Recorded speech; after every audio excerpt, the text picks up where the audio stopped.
रेगिस्तान में कालू नाम का बंदर अकेले रहता था। उसने एक दिन मटका देखा और एक लकड़ी का लट्ठा लेकर मटके के ऊपर चढ़ गया। उसने देखा कि मटके में बहुत सारा पानी है।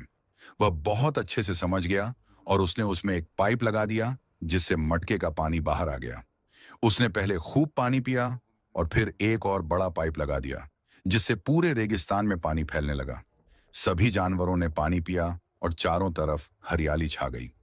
सभी लोग खुश थे, लेकिन फिर भी बंदर दुखी था, क्योंकि किसी ने लाइक और सब्सक्राइब नहीं किया था।